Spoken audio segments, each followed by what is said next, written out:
Let us head to the museum.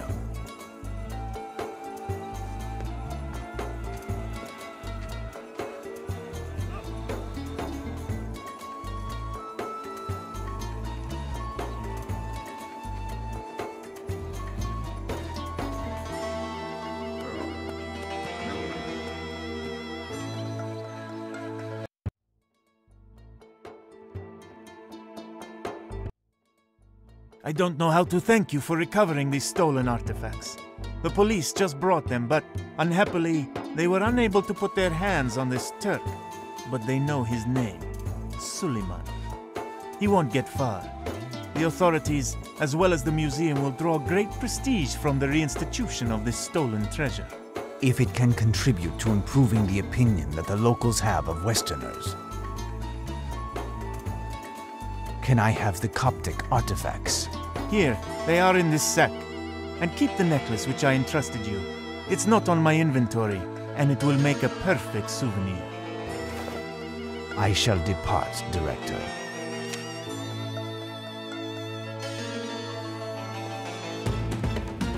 Tell me, can I borrow this? Certainly. It is a sketch of the Giza site, showing the actual heights of the pyramids.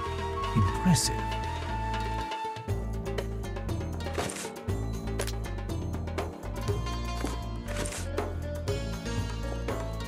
Look at this parchment. Do you recognize these hieroglyphs? Yes, they are classic symbols from ancient Egypt. I have a book on this very subject over there on my desk. You could take a look.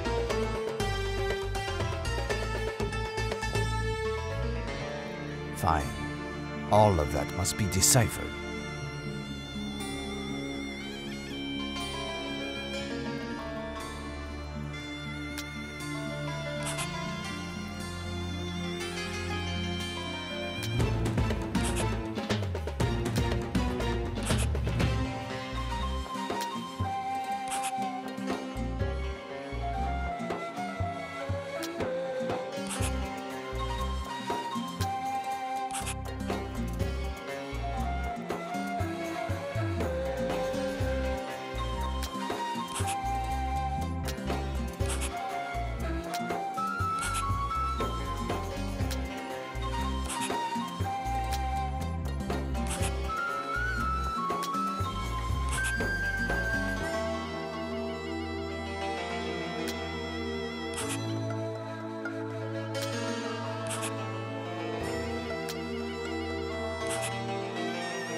I found it!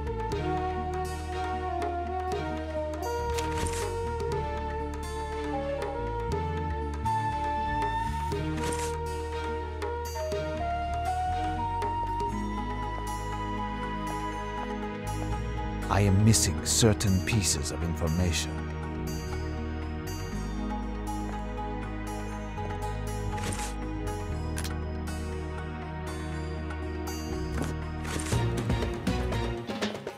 What do you want?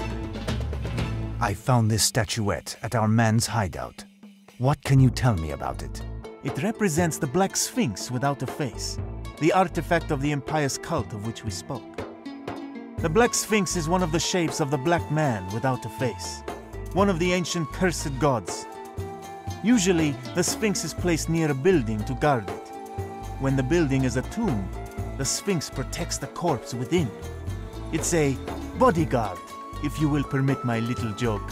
As for the hieroglyphs, they represent a phrase or a name, or possibly both. This phrase is pronounced Nayar-hut, or more likely, Lut-hotep. Nayar-lut-hotep, that's it! I would have trouble giving you the exact signification without much research, and we seem to have little time. I must recommend, however, that you dispose of this artifact at the soonest opportunity. It will only bring bad luck. I shall depart, Director.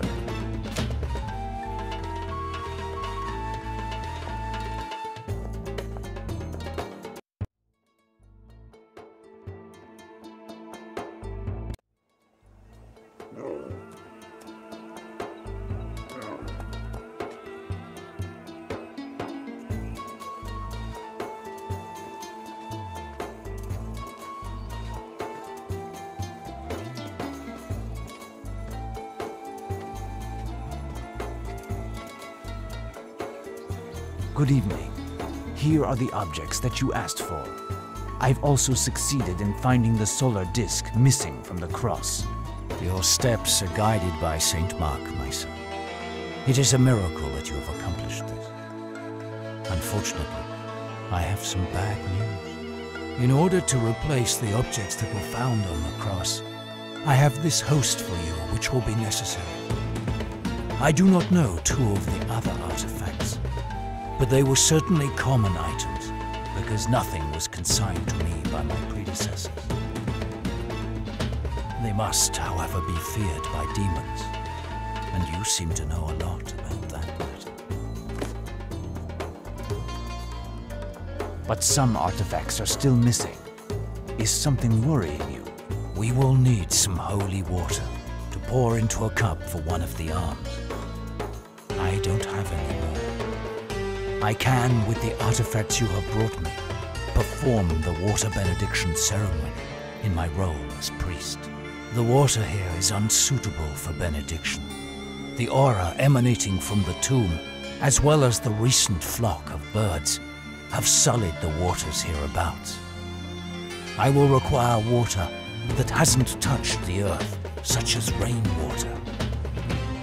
But it is the dry season, and it won't rain for days, if not weeks. I cannot suffer such a delay. I will attempt to find a solution and bring you some suitable water as soon as possible. A small quantity will suffice. I found this statuette. Can you tell me about it? It is a black sphinx without a face. One of the shapes of the black man without a face who cries at the moon. It is a cursed object. Smashing it would be the best. What does the inscription on the side mean? The director of the museum pronounced it as Nai Ar Lut Hotep. Hieroglyphs are alien to me, but I know this name. It is the name of the black man without a face, messenger of the ancient gods. His name signifies, there is no sleep past the threshold, or there is no peace after judgment. Do you understand what that means? The threshold is the passage between life and death, which corresponds to man's acts on the day of judgment, and whether one has a right to heaven or hell. Those who call upon the black man with no face are condemned to eternal damnation.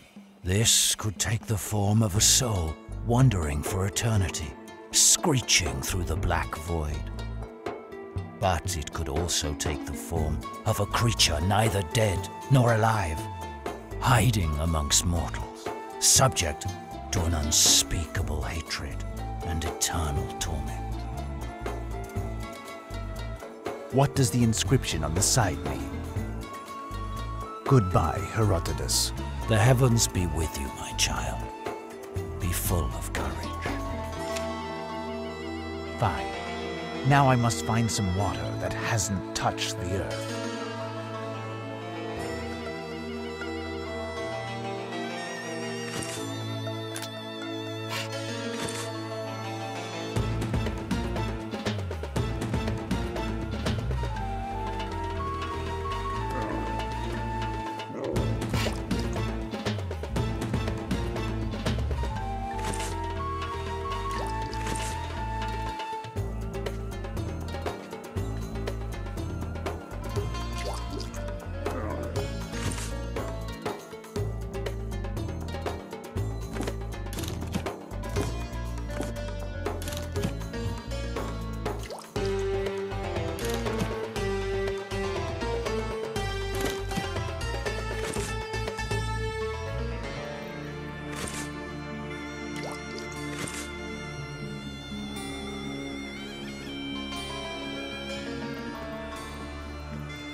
I am listening, my child.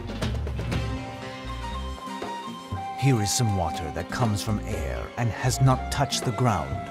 It should be suitable. The heavens are with you, my son. I can bless this water. Here, my child. You must go alone to the tomb. I must pray in the chapel and recite the rites which will open the seal for you. Besides, the access is difficult for a man of my age. You have been there. An old man of God knows the cornerstones of life. He also knows what may be the throes of death. An innocent young girl succumbed in this damned place. Despite being a Muslim, she has a Christian grave. It goes against tradition, but her soul will rest in peace from now on. She died in the clutches of the monster, who leaves behind him a long list of similar tragedies. Nevertheless, her family is not worried, because they are not fully informed. What can we do? Tell them the truth. But know that a Muslim buried by a Christian will certainly cause numerous misunderstandings, and probably worse. You know more than I about this business. Your decision will be wise. After having gone past the cross, is there anything else I need to do? According to the ancient priest's reports, you must find a secret passage just after the cross. To open it, you must put a gold deben and a hinu of cursed blood into a basin. I do not know what it signifies.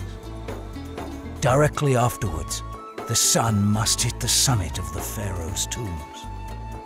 Again, I can't help you, but the heavens are with you. You will succeed. Goodbye, Herodotus. The heavens be with you, my child. Be full of courage. I must return to the temple. I am prepared. Who knows what awaits me?